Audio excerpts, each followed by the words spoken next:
Good evening, everyone. It's Tom Sydney Bushnell, aka Numbers, here from Psych.Club, from the Tom Numbers Show. News with Tom Numbers on top of your game, and I've got my buddy, fellow Englishman, who's always at the top of his game, Mr. Richard VOBES, the bold explorer, exploring all things, both on the ground and above the ground and everywhere. So, how are you, sir? It's good to see you again. Good to see you, Tom. Yeah, no, I'm very well. Thank you very much. I'm busy as ever, never knowing one day to the next where I am, which is it's fun. It is fun. I mean, it's, it's worrying. It's enlightening. It's spiritual. It's busy. Yeah. All those things. Yes, it is. It's always, I hear you. We're all, it's a never moving,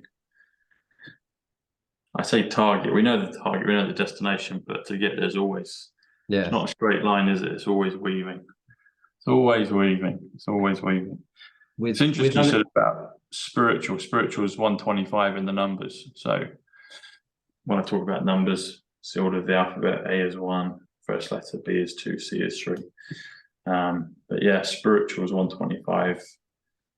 Dark to light, got my Darth Vader there. John Kennedy, 125. Time travel, 125. You know what? You may not have an interest in this at all, Richard, but I think it might pique your curiosity. So you've probably noticed in popular culture over the last probably couple decades, to be fair, prior to that as well, we've been inundated with vampire films and stories and TV shows and all the rest of it. Now, I usually just take it as a pinch of salt. I'm not really into that genre. It's just there, Anyway, I did a show last night with a gentleman called Gene Decode. He's ex-military. Doesn't show his face when he talks because that's his prerogative. But he's a wealth of information. Anyway, so I had him on the show yesterday, and it's always tantalizing. It's always brain candy. Someone like you and a lot of your audience would probably really enjoy it, and what he says. Anyway, we got onto the subject of vampires. I was like, okay. Now I'm open to all kinds of possibilities of everything, esoteric, spiritual, things underground, things in the media, whatever it is, I'm open to. I just want to know what the truth of things are. And I know from our shows before, you're inquisitive, you're being, awakened to all kinds of things. Anyway, he starts to talk about vampires, and particularly in America. I'm like, okay. I know how we got onto it. We're talking about the eclipse. So there's an eclipse taking place on the 8th of April in America, solar eclipse. And 6 years ago, in 2017, there was also another eclipse, but it was across the same path, but a different direction.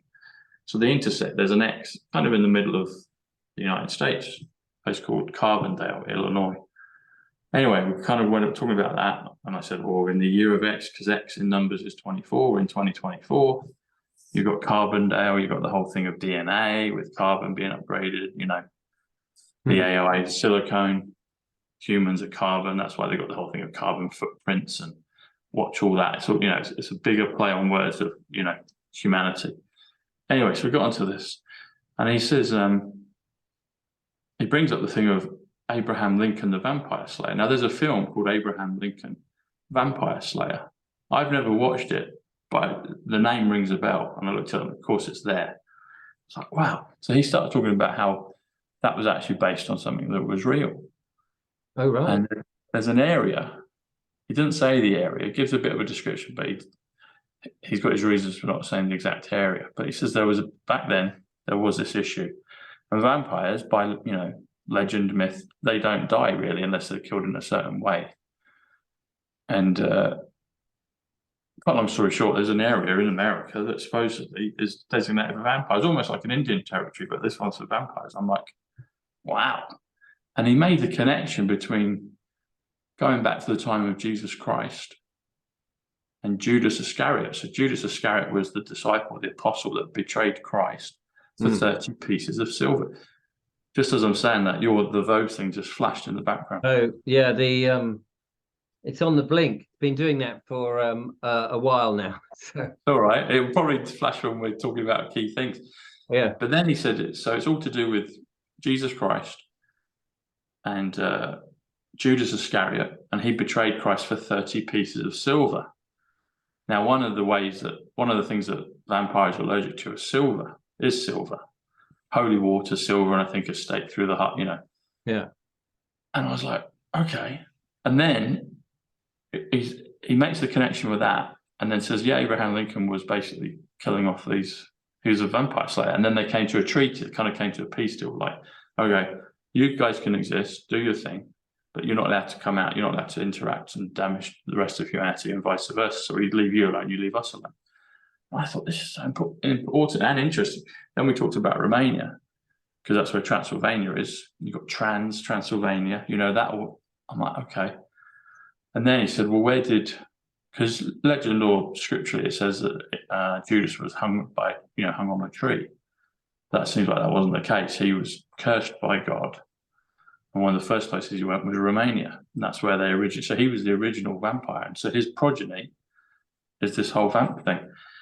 And I was just blown away by it, Richard. I mean, I'm probably doing it a disservice by describing it, because Gene goes into a lot more eloquently than I do. But it's just something fascinating and then he describes, this is the other thing, he then describes an actual physical place. He had to drive a route across America many years ago. Talks about this freeway he was on. It goes around a mountain range. Now you could either take this pass route, which is through the mountains, about 9 miles, or you can go north for 80 miles and then come back down, so you do the loop.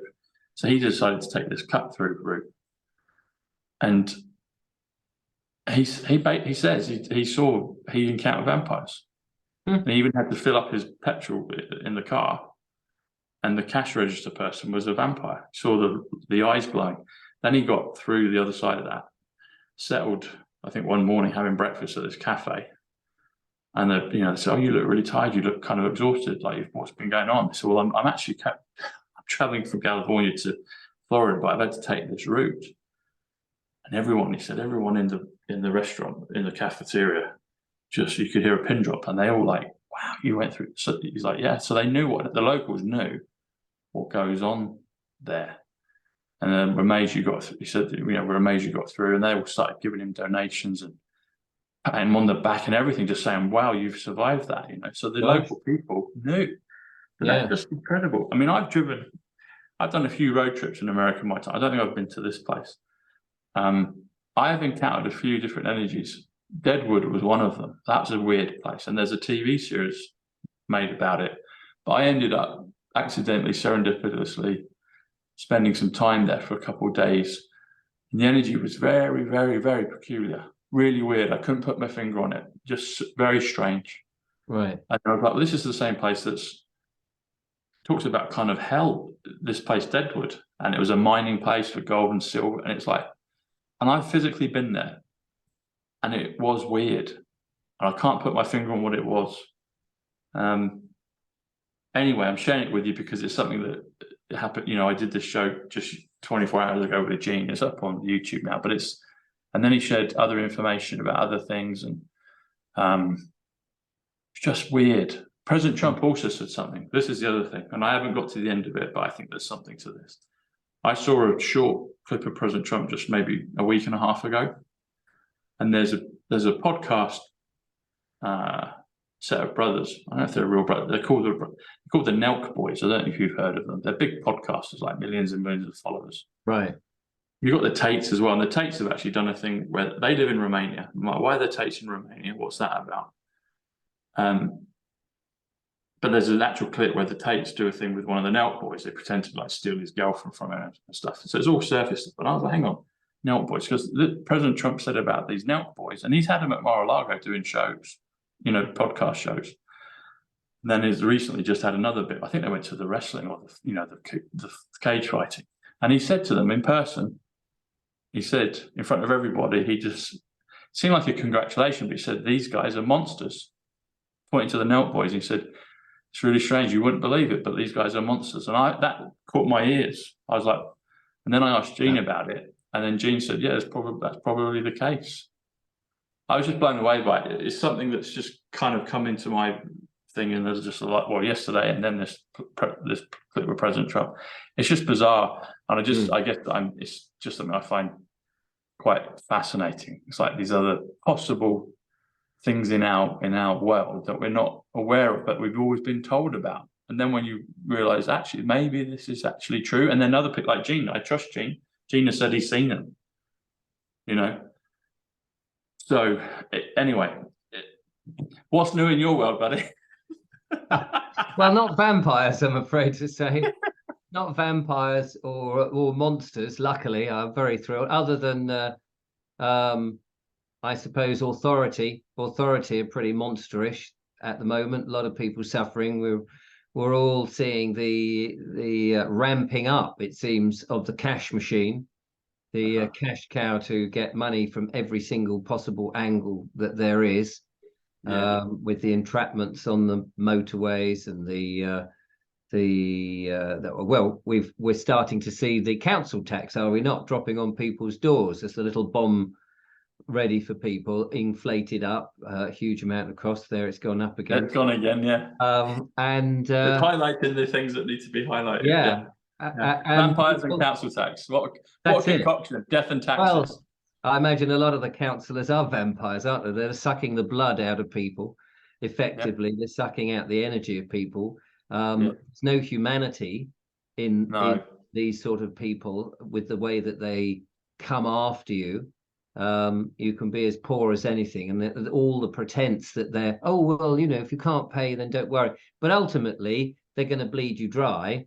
So then they've got their henchmen, the enforcement agents, who are the bullies who come out and sort of threaten with menaces.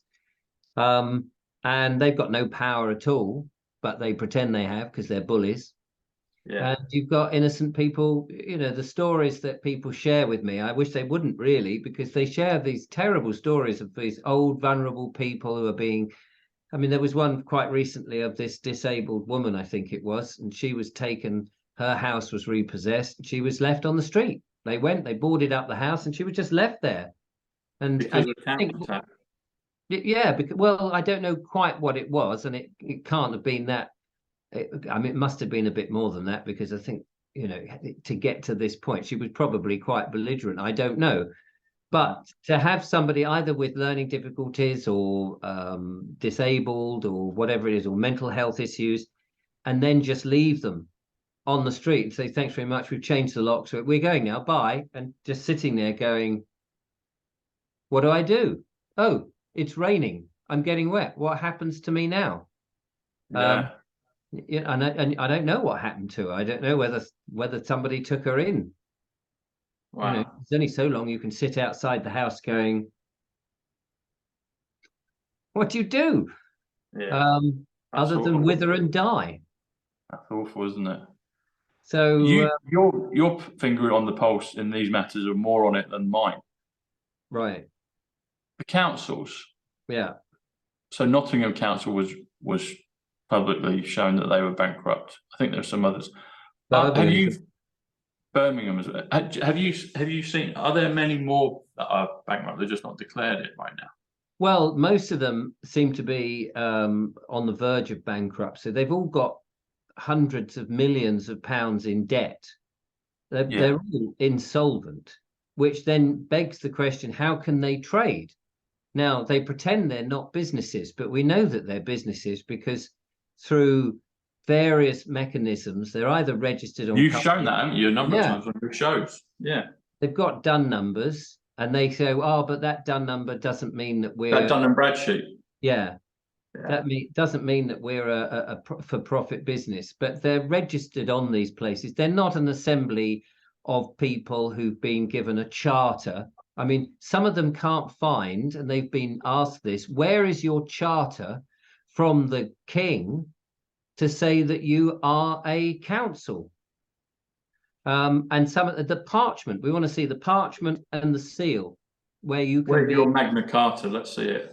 Yeah, let's see it. And they go, well, we can't find it. It's like, well, that's because you're not, are you? You are actually impersonating a a council. You're really a company, a for-profit company, and you're in the world of commerce. We're all individual implied businesses with our legal fictions, and you're bleeding us dry. And yet there's no contract. None of us have consented to any of that. Well, we consent by, by paying, and by telling them that we're here, and by voting, and by being on the electoral roll, and by interacting with them. I mean, people are being stopped. Here's the irony. A little old lady went out of her house. This is reported to me. Went out of the house with her dog to go 100 yards down the lane to see a neighbour. And she was approached by a council worker and said, "Have you got a dog poo bag?" She said, "No, I'm only going next door." The dog hadn't fouled the pavement or anything, so she was totally innocent. And they said, "Because you haven't got one on you, we're charging you £100. She said, "Well, I can go and get one if that's..." He said, "No, you haven't got one on you. Come out with a dog. You're standing on the pavement." And she was outside her sodding gate. People think that the world is all right. We're in a dictating, we're in tyranny. That's what we're in. It has to go. Has to go. This government and the whole mechanism has got to topple. We've got to get back to some sensible, common sense normality, rather than this Agenda 30 top-down misery that's being pushed upon people. We need sense and sensibility. We need common sense, don't we? We need it to come back. I do. I'm never the optimist, Richard. I'm always positive. Positive is 11/5, 115, 11/5, November 5th. I do feel that we're coming to a culmination. I don't know exactly how it's going to turn out, but I do see a positive, divine upturn for humanity. Well, I do agree. I do. I mean, I get all this bad news and stuff, but I do. We are at the pinnacle now. But this is a pivotal moment, and we're going to. The pendulum is going to swing the other way. Yes, and it's going to knock all these idiots off their plinths. Exactly. They won't be allowed to subsist in the new world, so they'll either be politically done or financial or legal, whatever it is, but ultimately they'll be vibrated out. They won't be able to subsist, No. People that have a pure heart, that are decent people. And I think probably most people are, if they're given the right circumstances, but the ones that are real rockers will be vibrated out, like a removal of a disease. I think they'll be gone. Yeah. In fact, I know they'll be gone. I don't know exactly how, but I think there's so many things in play. There's higher things in play, and it can't be stopped. And we are at the end now. We are at the end, and hopefully in a few years' time, maybe less than that, we'll look back and all those things that we've been mentioning, you've discussed, and examples of people with having to fight silly fictitious entities. I hope, and in fact I know, they will be almost like a dream. It'll be like, did that even really happen? They'll be wiped, they'll be gone. But we're still in the midst of it now. Yeah. So we've got a little bit longer to go. So it's our job to keep people informed and give them that hope that absolutely, something's coming. Yeah, no, definitely. I mean, a lot of people are ignorant of it. And I think one of the things is we don't need to overly frighten them with all the knowledge that we may know about what the big plan was. They don't really need to know that. They just got to know that the pressure that they're under will go and life will be better. Those that have fallen down the rabbit hole and have found it absorbing, interesting and fascinating and wanted to know more and lift up the veil, I think most of those have already done that. Yeah, I think you're right. Because, it's been ample, there's been the conditions have been rife, they've been perfect for people to give them permission to do that. And I think people more and more daily are doing that. But there is something coming. And I ultimately think it's a very good and saving thing for humanity, because we can't, like you said, we can't carry on like this, can't carry on like this. And I think that's why things are accelerating. It's like, okay, just before it, what's that great line from The Dark Knight? Harvey Dent says it. He says, what does he say? The night is darkest before the dawn, just before the dawn. So that's the darkest point, just before light rises. And I think we're as I say it, can almost hear the birds and the rabbits and insects chirping as dawn is about to approach. You know. Mm. Yeah. Well, I'll take your word for it. I'm not good with popular culture.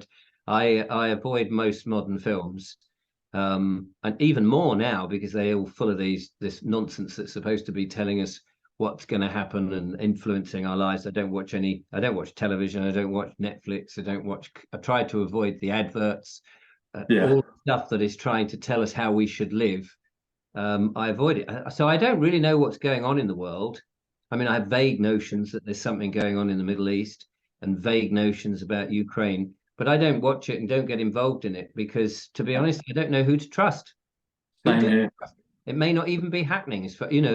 What I don't see may not be happening. I've become so skeptical now. Nail on the head, I think. Yeah. That unless I can touch it, see it, feel it, smell it, taste it, it's all hearsay. Yeah. And people get so wound up, of things that they can't do anything about. Things. Yes. I mean, we've had that with all these sort of these big charity events, only to realize that they've taken people's money. It's never reached the people who were there being poor or hungry. It's just fed these NGOs, whatever they are. These, and it's made them nice and rich. Thanks very much. And in the end, you just think, look, deal with your own family, deal with your own community, deal with the people immediately in front of you. If you can't do anything for people on the other side of the world, other than just worry about it, you're just increasing the worry. You're materializing more worry. That's true. That's good advice. Just try and materialize happiness and goodness. Yeah, it's not that you're putting your head in the sand and going, oh, I don't care. But if you can keep your own vibrations, everybody you meet is going to be influenced by that. So you smile a while, and while you smile, another smiles, and soon there's miles and miles of smiles, and life's worthwhile because you smiled. Did you write that, Richard? No. I was told that, I don't know, 30, 40 years ago, and it stayed in my mind. Smile a while, and while you smile, another smiles, and soon there's miles and miles of smiles, and life's worthwhile because you smiled. That's good. Yeah, it's very true. It's very wise. It is, because we're frequency generators, aren't we? We emit a frequency, and if we have a good frequency, frequency is frequency contagion.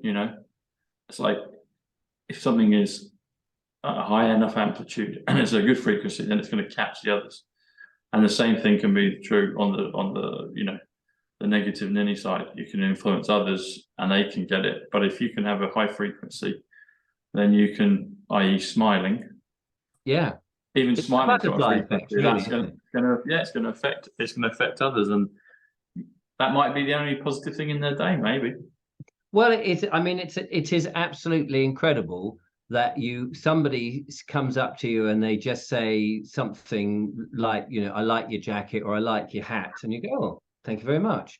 Just that tiny, tiny thing can change their whole mood. If somebody smiles at you and you go, oh, somebody smiled at somebody in that moment, just for the moment, noticed me, cared enough to smile. And that can change your whole attitude for the rest of the day. Yeah. Did you ever go out in your magnificent hat? Yes. Good for you. I like it. I do. I'm privy to see Richard's, his profile picture, and I see him in his hat. I'm like, what? True English gent. That's great. And that would be a pickup conversation, because they're not going to not many people are going to be out and about with a grand hat. But that will bring a smile to people's faces. Yes, absolutely. I have a few hats that I wear. I think I should get hats. Yeah. And now I've taken up smoking a pipe. I'm even more distinguished. Have you really? Well, were you a pipe smoker before, or is this just a new thing? I dabbled in my 30s. A bit of a dabbler. I dabbled in my 30s, but I looked ridiculous because I was too young. And I thought, but now you've become a fine connoisseur, and you can get away with it. Now I'm 60 now, so I feel that I've earned that thing. But the thing is, we've all been told that smoking was bad for you because nicotine is addictive. Turns out nicotine's not only is nicotine not addictive, but it's actually not bad for you at all. In fact, the body has nicotine receptors in it. Nicotine is in things like bell peppers, potatoes, celery, and other things. But at the beginning of COVID, Fauci said, now's a good time to give up smoking. And guess what? Very few smokers ended up in hospital with COVID, and the medical you-know-what that people lined up to have. Nicotine is something that disrupts the problem that it's giving people. And smoking's been something that's been going on for millennia and millennia.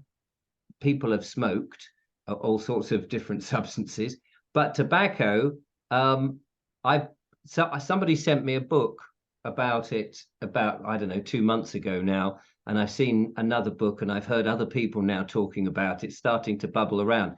The whole anti-smoking thing, which started about 27 years ago, is a complete myth. Nobody's died of lung cancer from it. Nobody's contracted it from it. They can't prove it.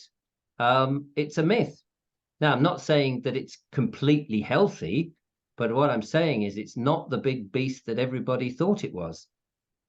So, I smoke a pipe now. But the thing about a pipe is, and I haven't got one here, it's all downstairs, it's very meditative. Cigarettes, I'm not interested in cigarettes. I'm not interested in cigars. A pipe there's a whole ritual about, filling up the bowl and all of this, choosing the tobacco. And mostly pipe tobacco is good quality tobacco. It's not this awful stuff that they shove in cigarette. They put arsenic into cigarette paper. Figure that one out. I've heard that, not that part, but I've heard that it could be the other things that they chuck into cigarettes. They had to chuck something in. Bad thing. Yeah. They had to chuck something, because I think the scientists and what have you, they had to swear to, I think, the FDA at one point that nicotine wasn't. They said, a number of scientists said, no, nicotine's not addictive. And they said, oh, that's a shame. We need to find something that will make it addictive. They wanted to make everybody smoke initially because they wanted the revenue, the tax. Then when they were planning what happened in 2020 and the subsequent magic juice that was going to be given to people, they knew that nicotine was a problem for that, because it would actually help people. So then they decided, right, and that was like, all this is so long term. So 27 years ago, they started this whole thing about smoking's bad for you and every way. And of course, repeat a lie enough times comes true. Yeah. So, Interesting. Yeah. Sherlock Holmes. Yeah. I mentioned in the Tate brothers, they do it. They're cigar smokers, and they've said nicotine's good for testosterone and things. And there's a whole. Well, the fact that we have these nicotine receptors in our body in order to get this nicotine. Have you talked about it much on some of your shows? I briefly touched on it. Yeah, I touched on it in a monologue and in conversation with somebody. But what I'm not doing is saying, please go out and smoke. I'm not advocating people smoke, and not cigarettes. Certainly not manufactured. Well, me personally, I can't. Like, I can smell cigarettes from 200 yards away. I cannot bear the smoke of it. But on the odd occasion, I have smelt pipes and cigars, and there's actually something for those moments. I was like, actually, that's quite nice, but I'm not around them enough to get, because I find with cigarette smoke, it gets on your clothes, it gets on my skin. I have to decontaminate for 3 days after being around, so I just can't bear it. And that's probably because of what you're saying, all the other stuff that's in there. You're burning, with a cigarette, you're burning the paper with whatever they put in it. Arsenic is a potential thing. And then whatever else is that's squirted onto the tobacco. And you're inhaling all of that. And of course, you're inhaling it straight into the lungs in one go. You don't do that with a pipe. You've got much more natural tobacco, better quality tobacco. Yeah. And you're puffing it, you're sucking it into your mouth, and you're tasting, you're sipping the flavor of tobacco. That's what it's about. Did you when you kind of on the pipe? Do you so you don't inhale it? You just let the flavour go in your mouth and then you pass it out. Is that right? Yeah, yeah. Okay, so you're getting secondary smoke. That's true. But what you're not getting is that sort of immediate hot intake of concentrated smoke straight into the lungs. Right. And let's face it, we walk around in a world at the moment in which there's industrial pollution everywhere. They're spraying the skies with nanotechnology. They put fluoride and goodness knows what other crap into the water. We've got radiation coming at us all over the place. We're living in a swamp of toxins. No wonder we get ill, and that we, and we end up in hospital. And then to cap it all, we get given white pills from our GP, of which there's a great side order of side effects, which they call them side effects, but they are really effects. If you take this pill, whatever it is, there will also be an added effect that you want. Yeah. And people and people go for that, and it's such an old-fashioned thing, and the new world won't have any of that. Yeah. It's interesting you said about like the pollutants and the radiation and things, and you got me thinking of this with the EMFs. So both you and me are fans of this shungite. So I always wear this as a pendant, organized shungite. It just helps neutralize. You've got yours. You've got your hat there. I put my coffee on this, or tea, or water. Yeah, you can structure your water. Raw milk is good. Yeah, raw milk. You've got your garden one. You can. I quite often. Well, I have one permanently in my jacket pocket, so I'm just walking around with one. But then you got your sleeping pod. Sleep great with that next to your pillow or bedside cabinet, and then you got your pyramid. And there'll be links below on Richard's. Richard's got a link. I've got a link. So just click the respective links, and if you're interested, grab some. You can put those on the back of your phone or your Wi-Fi router to get rid of that energetic stuff that you said. Yeah. On the back of you got it. Yeah. So there are things people can do, to help. And it's like a cumulative effect, isn't it? What's his name? Brailsford, this guy, cycling guy. His thing was cumulative effects. If you increase this by 1%, you increase this, very quickly they start to add up and make a difference. So these things like shungite, orgonite, they do make a difference. I felt the difference with it, hence I keep using it. And you use it with your coffee and on your phone, Richard. So that there are things we can do in this battle for our consciousness, for our souls, for our beings, for our bodies, because that's what it is. It is a battle. One of the good things that we should be doing is avoiding highly processed foods.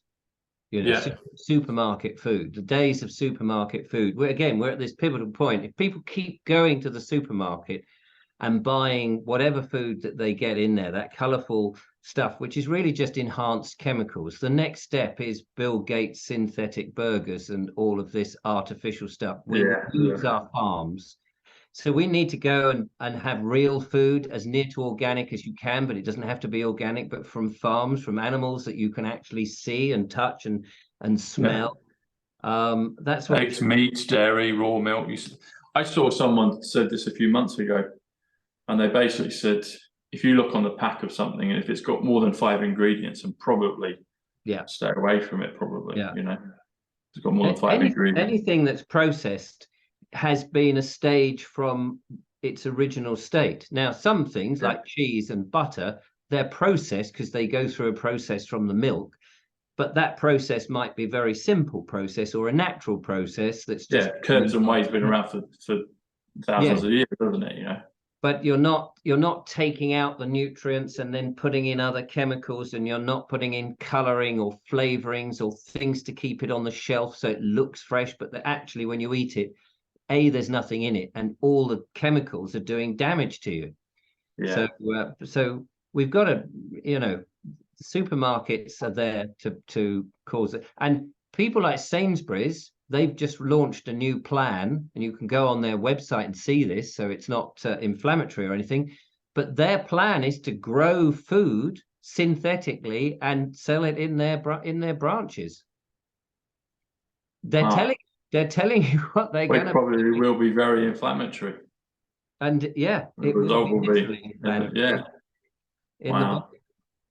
You talk about preserving. So there's one way you can, another thing you can do with the orgonite, shungite. My large charging plate's over there, but if you imagine this, but just double the circumference, well, probably triple actually. The small ones you can put in. I put those in the fridge, so that keeps things like berries and vegetables way fresher, way past their sell-by date. I had some berries in there a few months ago, blueberries, and I had them in there for 7 weeks. And it was because usually they'd go off within a week, even if in the fridge, start to mold up. But they were there, and I kept them. Supermarket blueberries.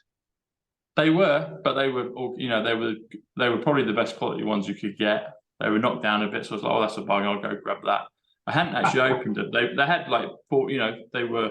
Yeah. So I just kept it there. So I did a video on it a few months back, but they were there. And I've had those before, and if ordinarily, before I started putting the shungite and orgonite in the fridge, they'd perish within, 5 or 6 days. I wouldn't be able to eat them. But natural things do perish.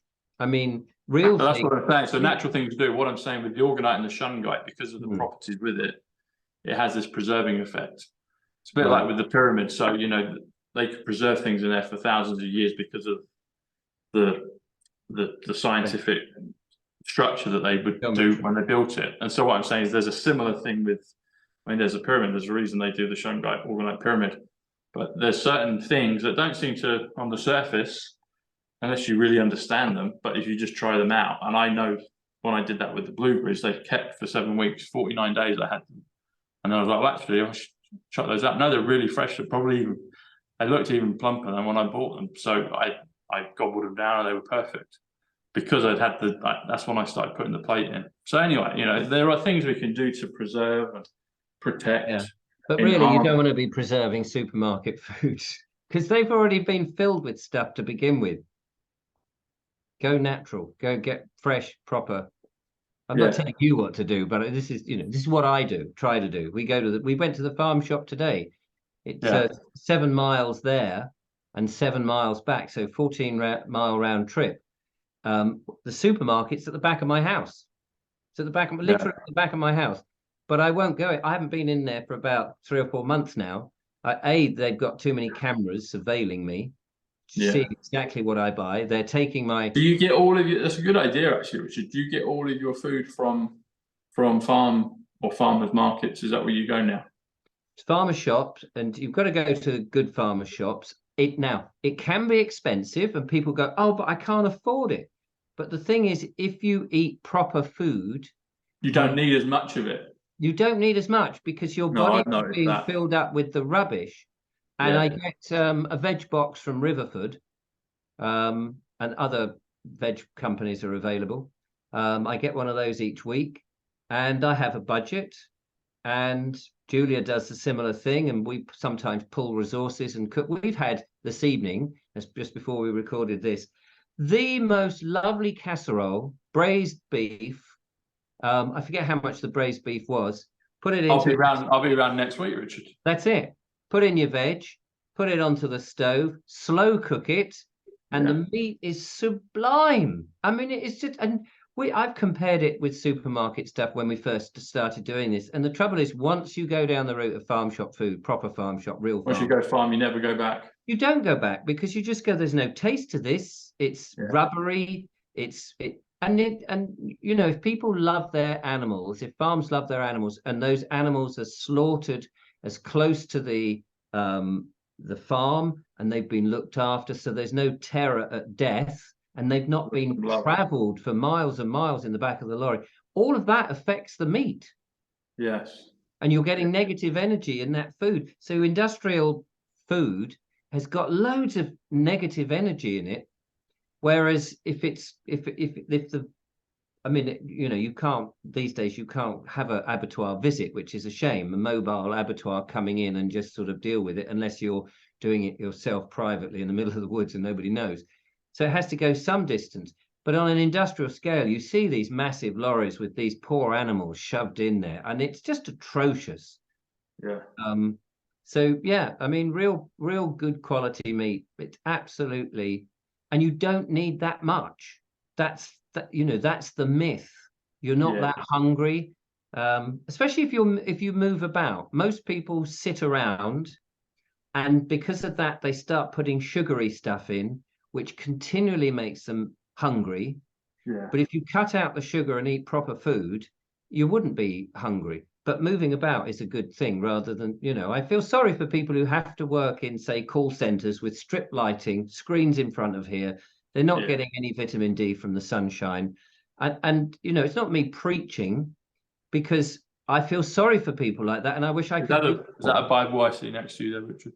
Is that what? Sorry? Is that a Bible next to you? A Bible? Okay. A Bible.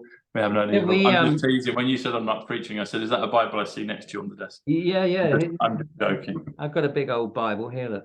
There you go. You got a big red. It's a big red. Actually, this is called The Charm of the Road by James John Hissey, who What's that about? He was traveling around in England in the 1910. I think this is a 1910, something like that, in an early motor car. Honk, honk. And traveling about, and he described. Do that again, Richard. That was more lifelike than a real honk. Do it again. Honk, honk.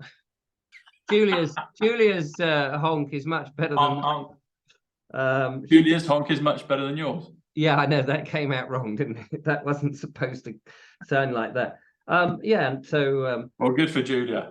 Yeah, she's very good. Here she comes. Come and do your honk. We have a honk, Julia. Yeah, we're recording. No, we're not live, but it's just recording it. Yeah. What honk? Honk, honk. I was telling. No, not that one. Yeah, that one. No, your auga one. Auga. I don't know. I can't do it. You can't do it now. Stage fright. She's gonna go. Can't do it. You could sell jingles on apps and real life human honker. Do you know in the old days when a good name for a car wash, honkers. Honkers, yes. Got that years ago, but when you remember when answer machines first came out? Well, you might not because you're quite young. I remember when answer machines on tapes, with the old landline came out. Yeah. And because I was into making videos and mucked about with audio, I used to do. They had tapes, didn't they? Yeah. Yeah. So I used to do silly recordings. I used to do these silly, and a chap was a bus driver, and he had a coach company, and he said to me, Richard, could you make me a number of tapes that I can put in my answer machine? So some of them were I can't remember his name now, Hugo somebody or other, Hugo's Travel or whatever it was, and it would be normal stuff like hello, this is Hugo. But then he started saying, could you do some outrageous ones? So I did one where he's saying, hello, this is Hugo here on his Hugo coaches, blah, blah, blah. And in the background, you would hear this siren going and then, okay, come out with your hands in the air. You ask around it. And people were leaving messages saying, oh my God, Hugo, I hope you're all right. They thought he was being arrested. So it was good old, I don't know how we got onto that, but yeah. Hugo. Happy days. Oh, that's a good side business for you, Richard. Honk. That's better than a natural honk. How did we get onto that? I'm available to sit on your bonnet of your motor car at junctions where someone is cutting you up, and I will sit there and proudly go, honk, honk. You know what you could do? You could do like the Board Explorer. When you got like those wobble heads, you could have yourself, and then you'd just be like, you squeeze Richard, and then he does a perfect honk. Honk, honk. Someone's going to cut that out now. Well, that's good. That will go viral. It's like, the Board Explorer honking experience. Yes, all good fun. How did we get onto that? Because of the old. Talking of tape decks, you've got a huge tape deck behind you. Yes, there we go. That is a Reeboks.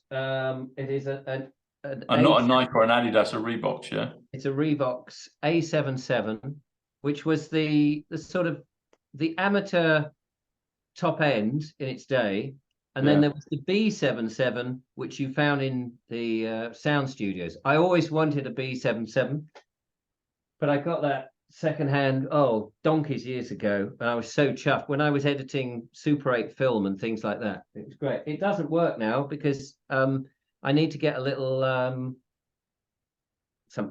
little valve thing for it, but I did have it working briefly. Did you used to edit 8mm film? Yeah, and 16mm. What were you, like a projectionist? No. I used to do it as an amateur. I used to make when I was 14, 15, I was making Super 8 films. 3.5 minutes you would get on Kodak Kodachrome, send it off to Hemel Hempstead, and a week later it would come back, tiny little reel, and you'd lace it through the little projector and project it on a screen and get everyone round. Oh, look, it's come back. And then the first couple of seconds or so would be overexposed, all orange, and then eventually it would come into focus and you'd see it. And it was all silent. So that's where your meaning came from. You're like a Christopher Nolan in the making. Am I? I don't know. I'm just saying, because he started off doing that. Started off on Super 8s and 16 and making little short video. He did one called Tarantula. He did a few, and then he did his first film the following. He just won the Oscar. Did he? Yeah, he just won an Oscar. No. Well, I think the Oscars might be the last Oscars of recent. If what we hope for is coming, then I think maybe all those formats will get changed quickly. And it's kind of ironic. I spoke about this in the week, but Nolan I think he's a white hat director because of the codes he puts in his films. And the Academy wouldn't give him an Oscar. They should have done years ago, and they just didn't. And now we're in 2024. And then Oppenheimer mentions JFK in there. They give him the Oscar for that one, and I don't even think it's his best film. It's a good film, but I think some others like Inception and all the Batman ones, are Prestige, Interstellar, Tenet, they're all massive pieces of work, and but they gave him the Oscar for this one, and it was almost a clean sweep. And I even alluded to, he said, "Well, maybe it's at the beginning of movies and the history of it, and where will it go?" I think he knows. I do hope when they start making movies properly again that they stop actors from mumbling all the time. Yeah, they mumble, don't they? But they all speak. It's like people in radio. They all have this radio type voice. Yeah. And then actors in films have this always. You've got a face for radio. They've got their deep sort of. So, I'm gonna sort it out, and when I do, and it's like nobody talks like that. Nobody talks like that. Why are you talking like that? Drives me bonkers. Drives me mad. Can't bear it. They create their voices, don't they? They accentuate it. They make, like, a lot of the kind of traditional actors will drop an octave or two, get gravelly, and like a DJ, late night FM DJ voice. Yeah. Drop it and gravelly, and all the women are like, they know what they're doing. Call in on 07903 2244 and we'll play the best late night songs for you. Yes. 007, 004. Yeah, they do. They know what they're doing. You want me to talk? No, Mr. Bond, I want you to die. You'd make a good villain. You'd be the good Bond villain. Get the pussy. Yeah. Dr. Evil. Dr. Evil. Yeah. Dr. Good. Dr. No. Dr. Go. Dr. Go, the evil man, Dr. Go, who's got a very short bladder. I've got to go. Got to go. Well, talking of go, that's probably a good way to segue off the show, Richard. But that's a lot of fun. It's been interesting. What's that? I hope it's been interesting. It's been fun. We've talked about a few current. I mean, we started off on vampires. Yes, that's true.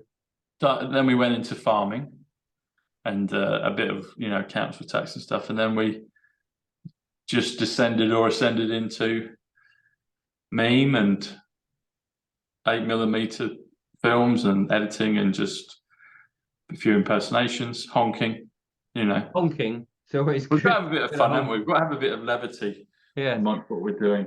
Absolutely. We do try to, I think it's important to laugh in these dark times. Yes. Yeah. Laughter is like turning the light on. Absolutely. turn the light on or switch it on. Where can people find you, Richard?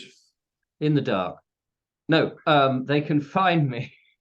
Where are you? Where are you?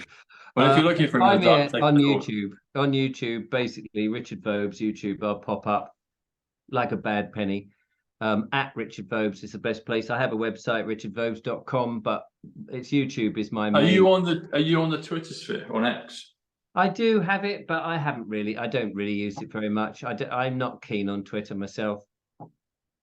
What's your handle on Twitter? VOBES. I also have Bold Explorer. I had Bold Explorer and VOBES. Just VOBES. Just VOBES. VOBES. VOBES. Where we're going, I used to do a podcast called The VOBE Show, which is what that used to say. But Double O VOBES. Double O VOBES. Yes, double O VOBES. Mr. VOBES.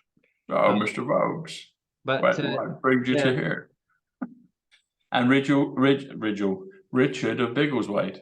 Biggleswick. Biggleswick, sorry. I'm getting my Wicks and Wades muddled up. Yes, Biggleswick was an allegory that it's a village. It's a beautiful village. I don't know if you know it, between the two counties of Bedfordshire and Goodham. And it's the village that turned its back on the council because the council wanted to turn everything into a 15-minute city. And they said, we don't want that. And the council said, well, that's interesting. You're going to have it because basically that's what government have told us we've got to do. And the people said, well, in that case, we don't want you as the council. They stopped paying their council tax. They voted in a new council of separate people, paid all their money to the new people, and it made the old council basically obsolete. And so they now do whatever they damn well like. And it is an allegory. And I did that as a monologue, a bit more in detail than that. And of course, people all around the world were watching my show and realized, people in England know there's no such county as Goodfordshire and Bestham.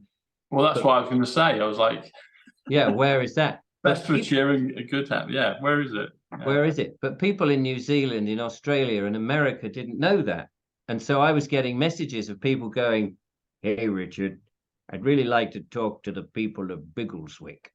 And I had to tell them, no, it's just an allegory. It's a story. It's a concept, an idea. If people turn their back on tyranny and do their own thing, turn your back on a dictator, you end up with a clown because nobody's following him. Yeah. And if people like Wessex from Thomas Hardy. I think it's Wessex. Is Wessex the fictitious county in Thomas Hardy books? Yeah. Think about it. Yeah. Well, Biggleswick. Well, my friend. Yes. It's been fun. It's been entertaining. I've enjoyed that. Excellent. How are you doing though? Are you okay yourself? Yeah, I'm really good. I mean, as I said at the beginning, I'm busy and doing stuff, but I'm really excited. We've got a number of projects on the go, and I've got talks to do and videos to make, and it's great fun. Good. It's a good time to be around. It's a great time to be around. Everyone go over to Richard's YouTube, follow him there. If you haven't subscribed yet to mine, do that. And I'm on Twitter, Telegram, Rumble. The links are below. So, and always check that you're subscribed because yes, funny. They do that, don't they? Game is afoot. There's swines, really. They unsubscribe people and then they go, "Oh, Richard, I don't get your notifications." I said, "Well, check to see if you're subscribed or you've got the bell." I did do it.